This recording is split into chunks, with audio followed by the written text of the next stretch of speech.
This is where a lot of people run into problems. Okay, so here's what we need to do. We need to make sure that we're going to be able to reach this subdomain. So what we're going to do, this is what I recommend the first couple of times you choose this. That way you'll know if you have to take certain steps. What I recommend is going to your cPanel account. Okay, here's your cPanel account. Go down to not Fantastico, but Quick Install or Soculus, and we're going to do a test real quick. I got to reload this.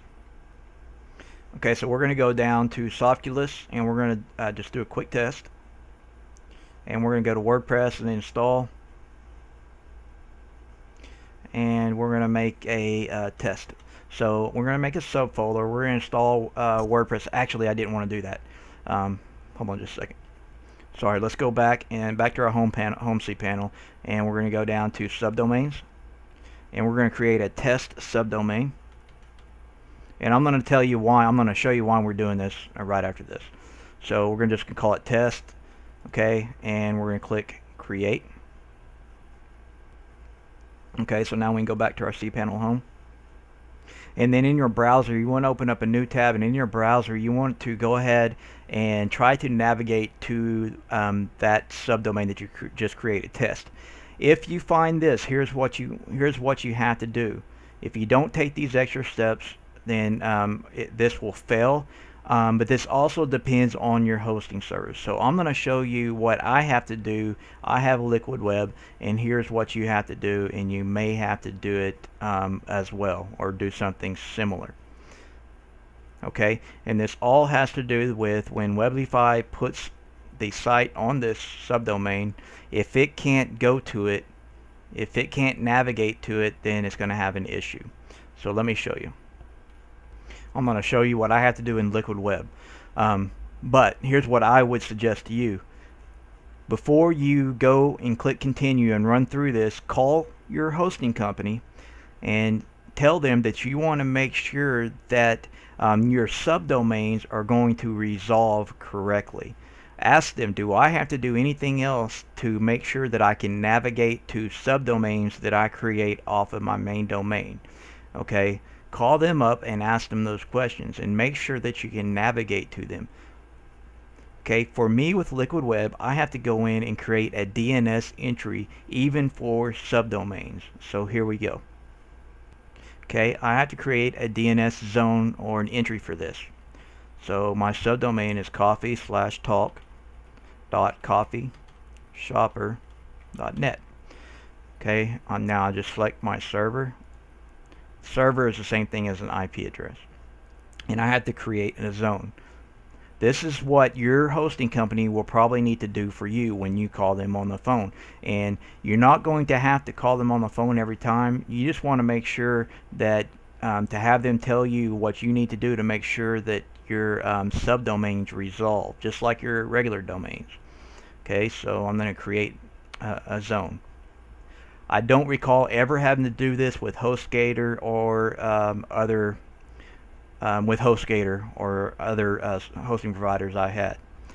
I don't recommend Namecheap. So if you got hosting with Namecheap, move that to a different place. Okay, so I created the zone, but now I have to take another step. Okay, now I have to create an entry for coffeetalk.coffeeshopper.net. I know this seems hard, but it's really not. So here's what I'm going to do. Add a new record.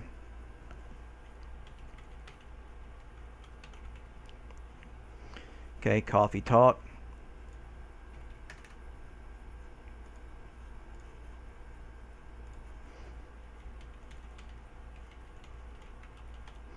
Okay, I put that in. Now this won't apply to you probably, but this is what I have to do so that everything will work for me. Again, just call your hosting provider and tell them that you want to make sure that every site that you put on subdomains resolve properly before you go through and continue. Okay, so let's give it a password. Okay, now we're going to click continue.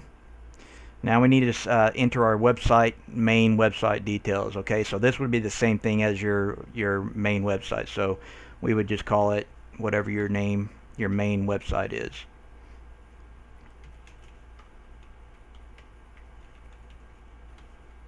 Okay, and so on. I'll pause the video and do this. Okay, now where here it says where site title is, you want to put the site title of whatever the subdomain you're working with is.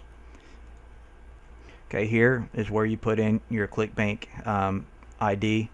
Okay, we didn't put any ClickBank products on here, so it's not going to matter, but you still want to put it in.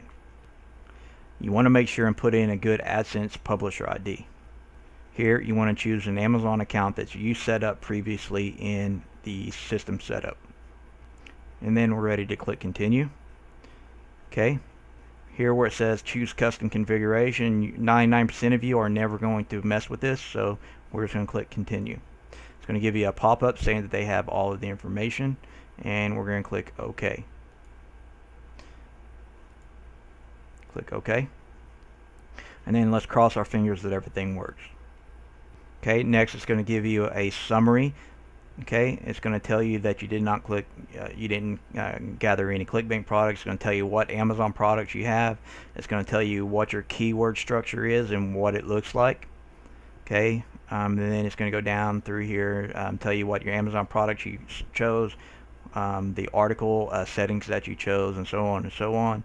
Okay, then it's going to give you the just a confirmation of everything, just to say, hey, this is what you chose, this is what we're going to do.